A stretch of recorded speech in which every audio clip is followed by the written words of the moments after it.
Denver Nuggets and what went wrong for the Miami Heat. So we'll start off with what went right for the Denver Nuggets. What's your take on that? Yeah, What went I think ultimately what helped the Nuggets is just the consistency. It's the same thing we've been seeing all year, man. And not only did we witness this in the finals, but the adversity and adjusting to different situations. Like I mentioned with the Phoenix Suns, things that they're missing in terms of guys who are going to fill in these weird spaces and these weird situations that happen in the game. The Denver Nuggets have an answer for all of that. Like, obviously, the team ran deep, but they only chose to play about 8 or 9 players in each game of the finals, but they have a guy for almost every situation. When you need somebody to fill in for Jokic because he's in foul trouble, you got a guy coming right off the bench for him. When you need somebody to sub in for Michael Porter Jr. because he's playing bad, they got another guy to come in, fill in the void. When you're not making threes and you need to attack the bucket, they got a guy for that. When you're missing inside shots and you're trying to get more three-point opportunities, they got a guy for that. They have so many different answers for all the different game situations, and that's where I think ultimately they were very dominant, and why they were very dominant. But also another thing is that the size. They had so much size over the Miami Heat, and kudos to Bam for really showing out and doing his thing. He played phenomenal these finals. Honestly, like, they did not lose because of Bam Adebayo. I'll put it that way. He did everything he could, and he held it down on both ends of the ball consistently as well. But it's tough to guard Jokic and worry about Aaron Gordon and worry about Michael Porter Jr. grabbing boards as well. And I think ultimately it was a scrappy series between both teams, but Denver, they played just as hard as Miami, and they have more talent too. So when it comes to it, both teams can play hard, but the team that's playing hard and do have a little bit more talent is going to pull it off. And I think that's exactly what happened. Yeah, I agree with what you said. I think there was a lot to that series. I mean, I wish it was a different outcome, obviously, but the Nuggets, they were the better team in that series, and they did do a lot of good things, right? I played really good defensively. They made Miami uncomfortable shooting from three-point range the whole entire series. And that was basically their only way, if they had a chance, was if you get going from the three-point range, you get going elsewhere. That it all started with them hitting shots. And I think defensively, the Nuggets did a good job on them throughout the 5 games throughout the series.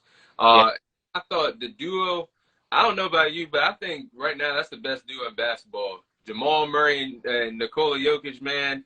That tag team duo, I think, is really good. They were really unstoppable the whole entire playoffs, but they really put it together when it mattered most in the finals. I got Jamal Murray averaged 21 points per game, and then Jokic averaged 30 points per game and 14 rebounds, 7 assists. They were cooking in the finals. But I think one of the most important factors of how they pulled it off was the coaching. I was really surprised because I thought Eric Spoelstra was going to have the advantage over Mike Malone because he's been there several times. He's won 2 championships. But Mike Malone, he did a good job coaching. Like you said, they made a lot of adjustments. Like if Nikola Jokic was in foul trouble or Michael Porter Jr. couldn't get going, they had the depth. He made the coaching rotations and adjustments. Make sure they stayed in flow in the game and stay competitive until Jokic would come back in, or until Michael Porter Jr. started delivering. So I thought they did a good job with those adjustments. Even if the Heat had a big lead, they would just storm right back, and you would never thought it was a blowout or a non-competitive game at first. So I like the adjustments that the Nuggets made. I think those are the reasons why they won the championship this year.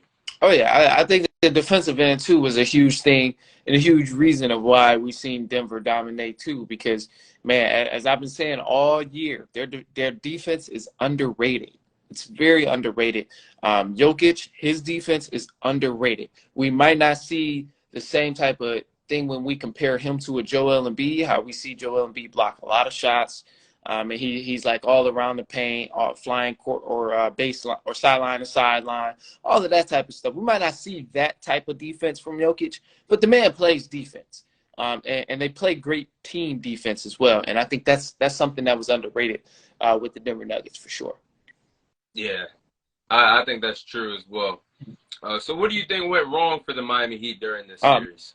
Man, so you know how I said the consistency within the Denver Nuggets. It was that inconsistency with the Miami Heat. Boy, I tell you, man, you can't have these games where you live and die by the three ball.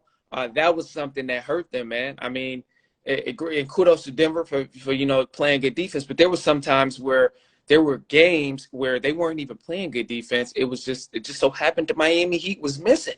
Like they were just missing from deep. I mean, anytime your shooters are having games where they're 2 for 9 and 1 for 7 and 0 for 6 and 3 for 13 and stuff, like you can't win ball games like that if you chucking up threes and you're not making them, especially when the other team is still playing great as well. So I think that's probably the biggest thing, man, is the inconsistency within shooting a three ball.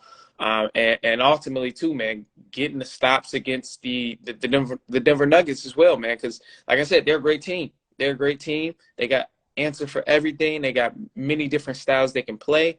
Great IQ, led by Nikola Jokic on the offensive end. So that's tough to stop.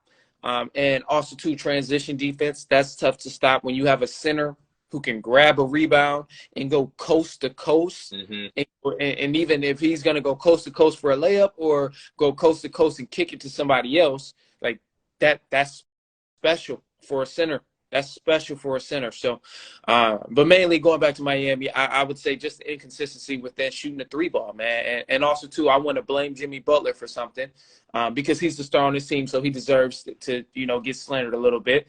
I say Jimmy Butler was far too passive in different games in this series.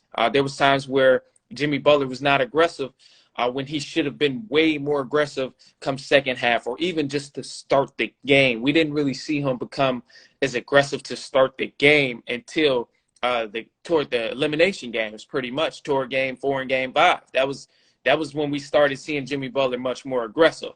Other than that, I think he was like being more a facilitator, which is like his natural state, which is good. Nothing is wrong with that, but he needed to be a lot more aggressive to help Bam Adebayo out because Bam was playing his ass off, but he needed that help from Jimmy Butler, and Jimmy Butler wasn't there.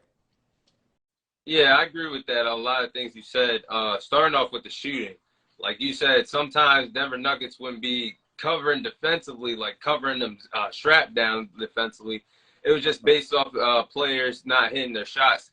I know off the top of my head, Max Strus was shooting off, and he had wide open shots from 3-point range. He was only shooting 20% when he was wide open from the 3-point arc. You can't do that in the NBA finals. So, yeah, like you said, they weren't getting no production from role players like Max Strus, Caleb Martin, Gabe Vincent, Duncan Robinson, all that can shoot the ball with flying colors. They weren't there to really contribute for the chances for the Miami Heat to win the finals this year. I think that hurt them as well. You made a great point about Jimmy Butler. I do think Jimmy Butler definitely should have been more aggressive in this finals. I don't know if it was the defensive adjustments, the defensive adjustments that Denver was making on him to make him comfortable in this series. But, yeah, I thought he should have been more aggressive. I definitely didn't see the Jimmy Butler that got them all the way to the finals, past the Bucks, the Knicks, and the Celtics. I did not see him in this finals. Like you said, he was more passive, trying to get his teammates involved. But if you're the best player on that franchise and you're there for a reason as an 8th seed, you got them all the way there. Carry it, finish the job. He did not do it, and especially in Game 4, like you said, in elimination games, Game 4, Game 5. Game 5, he was really MIA until like the last 3 minutes of that game. Then 8 points in the second half? Yeah, he wasn't doing that. And I'm so sorry to cut you off. I just want to add, to me, it was obvious that he was being passive and looking to distribute just for the fact that he had the shots there. Yeah. When you were watching game, you could see he had the shots there. He was close to the rim for the shots, but he was passing out of them. And like he was right next to the rim, pulling the Ben Simmons, as if you would call it. Like you right next to the rim, but you're gonna pass out of it, kick it. And it's like you gotta go up with that, especially when you're the star on the team. So I put a lot of that on Jimmy Butler again. But that's side note. And now I think about it, it was a close game with like 22 seconds left. They get the ball, and then you do a silly fadeaway shot, acting like it's 2 seconds left on the shot clock, 1 second left. You got to take more smarter possessions than that, better shots. And I mean, last year I was there talking about Jason Tatum, slandering him for how he performed in the finals. And as a Heat fan, I gotta say Jimmy Butler deserves that slander because if he were to compete the way he competed in order to get all the way there, I really think that this series could have went to Game 6 or could have went to Game 7. I think as the series went on, everyone knew that the Nuggets were going to steal it because it was just they were just so much for the postseason. But if Jimmy Butler was more aggressive, it could have been more than just a gentleman's sweep. It could have been a more competitive finals, in my opinion. So, yeah. No, I 100% agree, man. He definitely needed to take that slander. And I think it was just him being passive. And again, I give credit to Bam. Bam played his heart out. They did not lose this series because of Bam Adebayo. When that, like a couple years ago, when they played the Lakers, and everybody was saying, "Oh, well, Jimmy Butler needs help. They need Bam to step up." Bam stepped up. He heard the noise and he stepped up. So we can't let Jimmy Butler slide that like that, because now the whole situation is flipped. Instead of Bam needing to step up, it was Jimmy Butler that needed to step up this time, and that didn't happen. Yeah, and I also wanted to touch on something you said as well. Size mattered in that series. Mm-hmm. I think Bam, like you said, he did everything he could in the finals, but the Miami Heat not having another big man besides Bam Adebayo. I mean, Kevin Love's there, but Kevin Love's up there in age. He's not the same Kevin Love that he was years ago. But yeah, like the actual true big man we had was Cody Zeller. That is not enough to guard Jokic or have any chance competing against a team that's way bigger than you. Cody Zeller was averaging like 2 points per game in the whole entire NBA playoff. How you just go throw him out there and insert him in the starting lineup all of a sudden and just acting like that's going to make a difference? That's something that the Miami definitely need this offseason. I mean, you can get Damian Lillard if you want to, but gotta get still little. They still little even with Damian Lillard. So I said you gotta get another big, whether that's coming off the bench or playing alongside Bam. That was not cutting it. Cody Zeller, respect to what you did, but I expect him to be gone this NBA free agency. Yeah. I 100% agree, bro. But I gotta ask you before we move on, man, because I'll be listening to you, and I listen to your takes about Jokic and the Nuggets. Do you think that Nikola Jokic is the best player in the NBA right now? All right. So you heard my takes. You heard what I said. I said no. I'm like, I don't want to have a discussion of best player in the NBA until LeBron is gone. And I stand 10 toes on that. I don't care what nobody say, but I will admit Nikola Jokic this season, in the past few seasons, he's had the best seasons. I'll put it this way. And last year he had the best season. But I still don't. When we're talking about individual players, I still stand 10 toes on LeBron. LeBron still being the best in the league. Just because if we gonna talk about all the things Jokic is great at and all the things Jokic can do, LeBron can do those same exact things. Still in year 21 or 22, whatever year the man is in, he can still do those same exact things and shoot a little bit better, honestly. So yeah, I get the man got swept by Jokic, which is awful. But ultimately, games are not decided by one person only. His team played like poo. They was trash. AD wasn't there. And these ain't excuses. These is facts. Yeah. I mean, it's facts. Like, honestly, AD was piss poor. Excuse my language if I ain't supposed to be saying it on here. AD was horrible, man. Yeah. It was awful in that elimination game. And it's like Bron did every single thing he could do to pull his team to victory. And watching basketball as a person who enjoys basketball, and for any of those who are like basketball intellects, like I claim myself to be, you see that Bron still has a grasp on this game like he had 6 years ago. Almost even better because his IQ is still elevated. Like the game comes so slow to him, and the game comes so easy to him when he's out there playing. He really looked.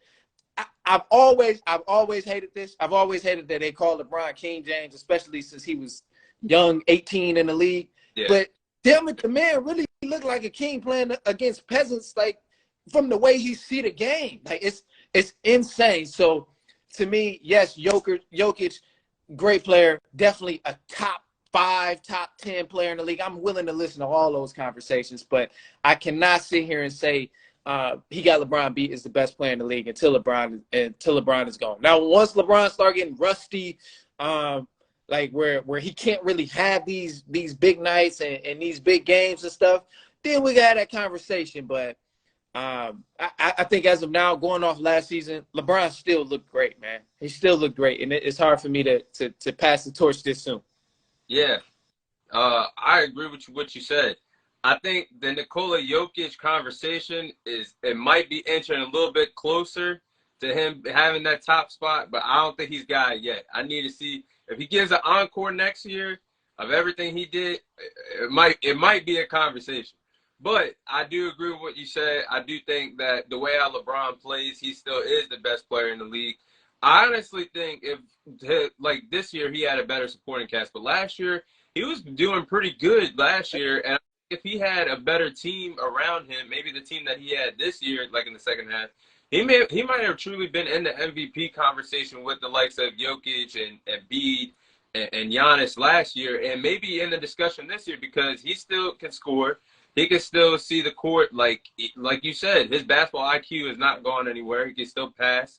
He can still be anywhere that you need him to be in year 21 that's coming up for this NBA season. So I think, like somebody said in the comments also, I think once LeBron leaves, it's a big conversation of who the best player is in the NBA. Yeah. But And I think Jokic is in that conversation, just because his IQ sets him so far apart from everybody else. Like I get, the Giannis's and all the other guys like in the league that's amazing. Embiid, amazing. Like so many other guys in the league are fantastic. I understand it, but none of those guys have the IQ of Nikola Jokic. None of them. None of them.